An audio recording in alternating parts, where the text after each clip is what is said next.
So, June 16, 2015, Donald Trump announces for president. We were there, Rosanna and I, in the lobby of Trump Tower. We felt the electricity. And you know what? We listened to that speech. It was a long one, somewhat controversial, very controversial at times, but Rosanna and I had a feeling that this message could go places in the Republican Party. Here we are. It did. It resonated. Right after the speech, they asked us. I think he might be a game changer in this race. Listen to that speech. It's going to go over well in certain precincts in Iowa, New Hampshire. This is a big deal. This is not a joke. And the guy did it without a teleprompter. Common Core. I was very impressed that it came from within. It was not scripted. There were not talking points. Well, that style has appealed to a lot of people, and we all know now that Donald Trump is the front runner and arguably the most famous man in the world, and joined us once again on the phone. How you doing, Donald Trump? Good morning. How you feeling? You know, this campaigning, you're all over the country and going back and home every single night. Is it wearing you down a little bit? Well, I am all over. No, I stay out. I stay at wonderful Holiday Inns and lots of other places, and all I ask for is cleanliness. I like clean, but some of them are really very good. So, no, I really don't come home. I heard you say that before. I said, maybe we have to correct that. All right, I'm glad you're correcting that. I don't know, because I thought you were coming home Not a every big deal, night. but generally speaking, it's a lot easier just to stay in a location. You know what you don't get enough credit for, in my opinion? Your accessibility. I mean, you do the Sunday shows all the time. Some of these other candidates, when you try to get them to do the Sunday show, they go into hiding for like 5 days. It's a big, big deal. Yet you're the most accessible candidate, frontrunner, that I can remember. Well, I try and be accessible. It sort of helps. I mean, it's been good for me, and the debates have been good for me. You know, we debated a lot of times, and that worked out well for me, and it's been amazing. And, you know, we're leading by a lot, and we're leading in New York. This is so exciting to me because I love New Yorkers. I love this whole state and the city. And, you know, I've employed thousands and thousands of people over the years, and that's, you know, a lot of providing for health and for education and other things. And, you know, when I look at the polls, it really feels good to me because, you know, they're just amazing people. Yesterday, you talked about the Republican nomination process. You called it corrupt. You said it was rigged. The New York Times today has a big story on the front page, and they're basically saying that maybe it's deficiencies in your campaign quarters and not so much the system. How do you respond to something like that? No, it's a rigged system. There's no question about it. In Colorado, the people never got to vote, and it was, you know, picked by essentially politicians out there. And, you know, it's a rigged system. There's no doubt about it. As far as, you know, the New York Times should focus on managing themselves. They lose a fortune. They'll probably be out of business within a couple of years. And, you know, I read that story, and I sort of had to laugh to myself because I've won twice the number of states. I have millions of votes more than second-place person, Ted Cruz, who hates New York, by the way. And, you know, he talked about New York values and he was mocking all of us and, you know, one of these guys. But I've won many more states. I've won, you know, I've many millions of votes more, and I've spent a fraction of the money that all these other characters are spending because they're spending special interest money. I spend my own money. I don't take special interest money. Well, can we get in here for a second, Donald Trump? I mean, we were there June 16th, you heard, and you said then that the system was rigged. I mean, you saw this coming, but it seems like, according to many, you didn't plan for your success. You seem to be lacking rather seriously in the organization department. That big article in New York Magazine last week, you know, it's you and a couple of guys around a pool. Ted Cruz, what he did in Colorado, if you had operatives on the ground, arguably you could have stopped that. It looks like to some you did not strategically plan for this phase of the campaign. Well, I think that these people were already, their mind was made up. I think if I went out there and did a whole, you know, lot of work, because they were just delegates that were picked, and the people doing the picking were people that were on the establishment side. And it was set up, the same thing in Florida. You know, in Florida, because of Jeb Bush, who was the former governor, they set it where the winner gets all of the delegates, which I thought was very unfair. Then all of a sudden they did a poll, and I was way out ahead, and then all of a sudden I liked it. And they wanted to change it. They wanted to go back, you know, where you get proportional. And I won Florida in a landslide and picked up all the delegates. Okay. So sometimes it can work to your own favor, but you know, you have to understand, these people are all special interest money candidates, and they're all getting their money from, you know, big special interests. And no, you know, look, all I can say, Greg, is I'm leading by a lot. We're doing well, but the system's rigged. It's not meant for a person like me to come from the outside without, you know, taking all of these people's money, and those are the people that control government. Hey, I used to be one of them. Right. Okay, so is your campaign hiring more insiders to kind of help you finish up the race here and get more delegates? Oh, yeah, it is. We have some great people that we've hired and some wonderful people. We have a big staff, and that's why we're doing so well in New York. I think we're doing well in New York because the people like me and because I've been good to New York, and they've been good to me. But we have a lot of great people. We have a big staff. Okay, well, back to the planning part and the staff. I mean, New York Magazine again said, you know, you don't have much of an operation in California. My question to you is this. I've heard rumors that, quite frankly, when you declared, you didn't think you could win. And you've even mentioned yourself, Melania, great lady, your wife, been on this show. She told you that if you run, almost like a warning, if you run, you might win. And when I heard that, I thought, was she trying to convince you? I mean, was this something that you did not necessarily expect from the outset? And therefore, you know, you're not really ready right now, organizationally, to bring this home. No, I think that when I announced, I wasn't really sure if I could win. I was listening to pundits, and they said, you know, you're running against senators, you're running against governors. We had 17 people originally, if you remember. And, you know, one by one, I beat them. And I beat them, and it was, you know, really me that beat them because I'm the one that brought up Jeb Bush, and I'm the one that knocked out the governor of Wisconsin, and I'm the one that, you know, beat Rubio in Florida, as you know, by 20 points, which was a landslide, and he was going to be the future of the party.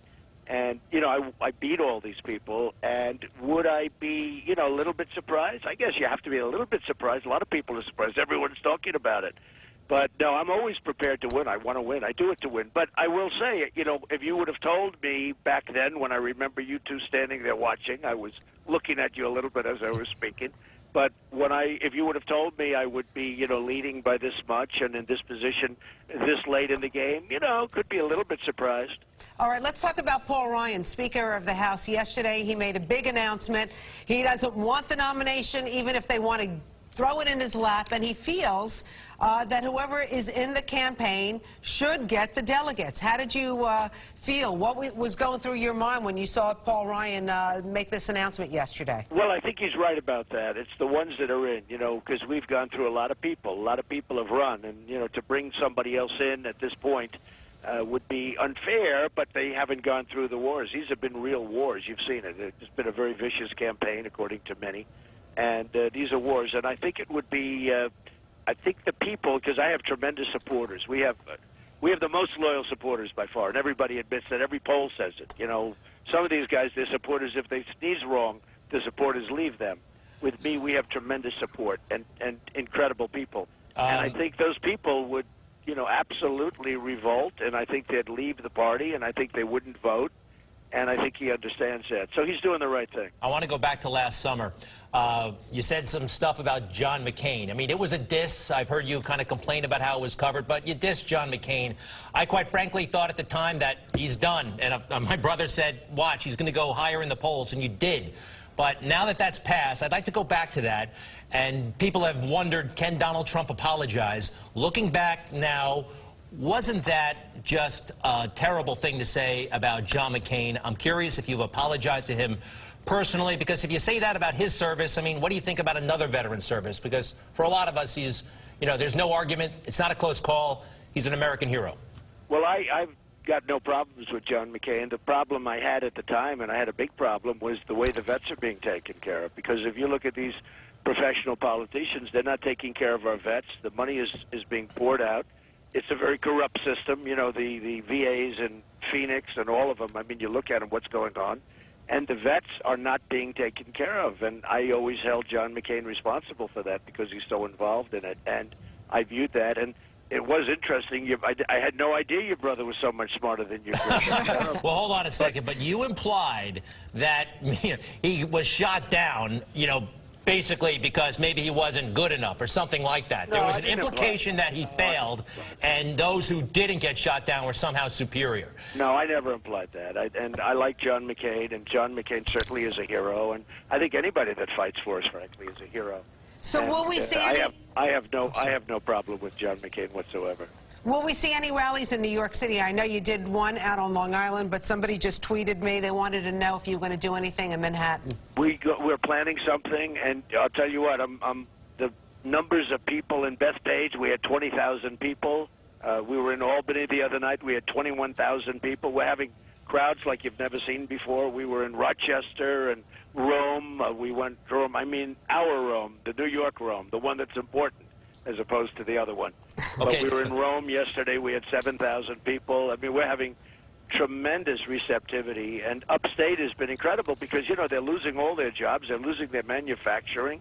You look at the numbers where 75% of the jobs are being taken, and it's so sad what's going on. I'm just wondering, because Verizon workers are on strike today in New York, where do you stand on that? You know, thousands of workers walked off the job this morning. Well, they're going to negotiate for pay, and they'll end up coming to a solution. And, you know, Verizon is smart, and the workers are smart, and they'll end up coming to a solution eventually. You know, we've all, as New Yorkers, we've been watching this from subway strikes.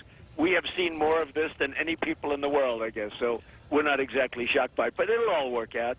But when you look at upstate, what's happened in the state, it's incredible what's happened to the people. It's incredible how they hang in there.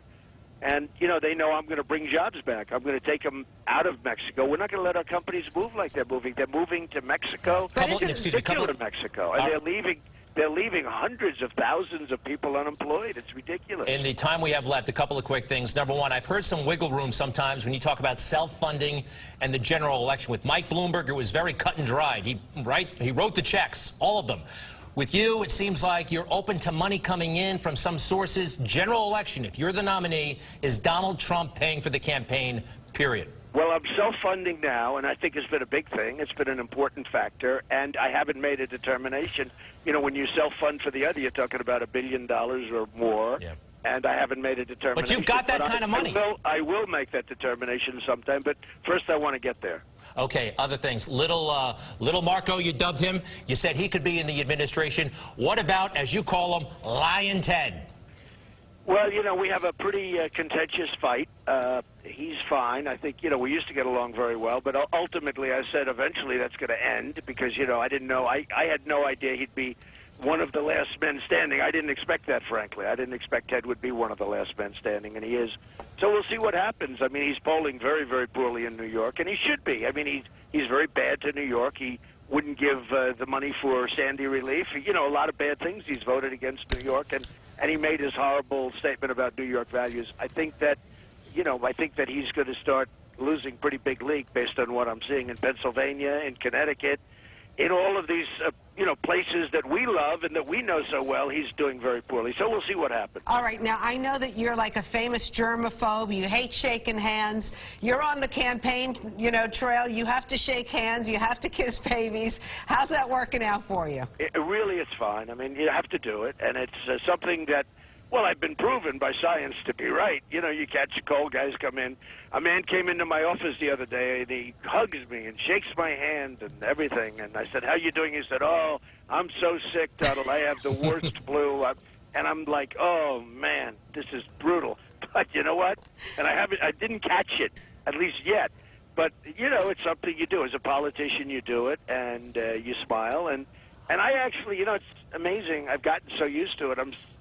I make a speech, and I'll shake 1,000 hands after that, and they're great people. I mean, they're great people. I don't know what's going to happen. Ultimately, you never know what's going to happen, but it's been an honor, and I'm so glad I did it because it's been such an incredible experience. Hey, it's been wild to watch. By the way, when you're at those rallies, I saw you do it in Albany. Get them out. You know, when you say get him out, a protester, right. I'm a little worried that someone's going to take it into their own hands and someone's going to get hurt. Who are you talking to when you say get him out? Well, we're talking to security. We're talking to the police. Aren't they already on it on their own? Don't they know what to do? No, sometimes they don't. Sometimes they don't know where it's happening. You know, if I have an arena with 21,000 people like the other night. But we have very little protest. And I'll tell you what, I think the safest place in states when I'm doing this are at our rallies. They're very, very safe rallies. Donald Trump, it's great to have you back on Good Day New York. Well, thank you, Rosanna. I appreciate it. And Greg, it's a great show, and I know it well. I've been watching it for a long time, long before this. Did you see our Halloween special, by the way? we were celebrating you. I think we got a picture. Rosanna was Hillary. I was you. Did you catch that? I was Hillary in a straitjacket. Well, you know, I did not catch it, but I'll have to now see it. I'll have to check it out. Here we are, right there. I don't know if you're watching TV. It was, I think you might get a kick out of it, or then again, you may never speak to us again. Hey, Donald Trump, be safe on the campaign trail. We really appreciate you joining us. Thank you very much. I appreciate it. Have a good Thank you, day. family. All right, 7:46. Good Day's coming right back.